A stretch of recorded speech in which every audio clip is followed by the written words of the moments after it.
Kami media protesti di Timor-Leste, nós media tradicional Sira, atau kami yang ada selain Pak Governo, dos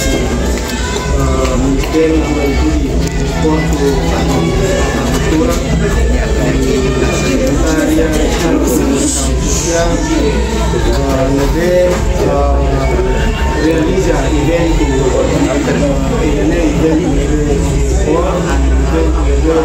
foi uma vez na história aqui no Timor-Leste, no evento, jogos CPT 2025. Também a minha parabéns para o governo que realiza evento no Lago de Arqueves e trouxe início a uma abertura mais inicialmente e lalu vamos obrigado para equipa SPTL de halo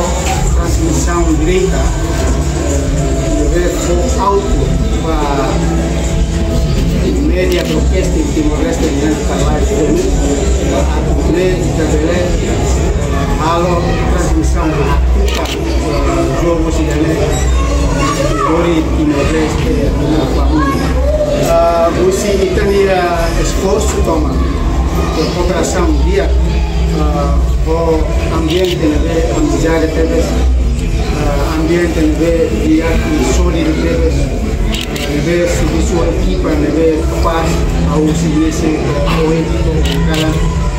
tudo resultado de dia temos para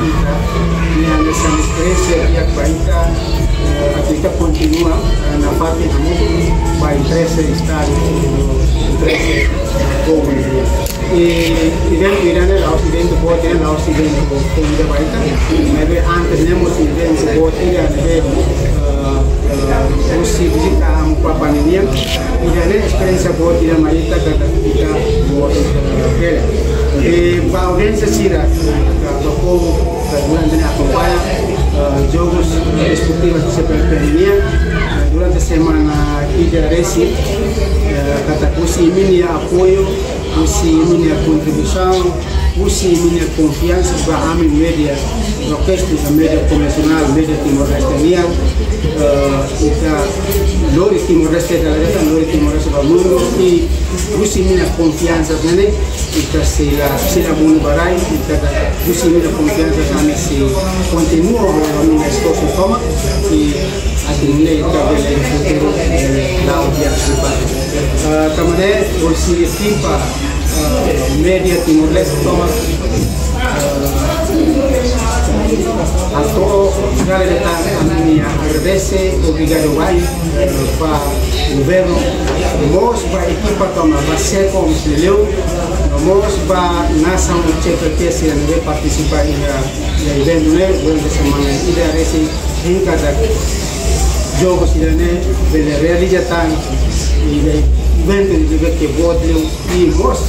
porque na Fatimba a mídia se tudo halo para cobertura nação Sira obrigado vai realizar vai FPTL e FPTL nós obrigado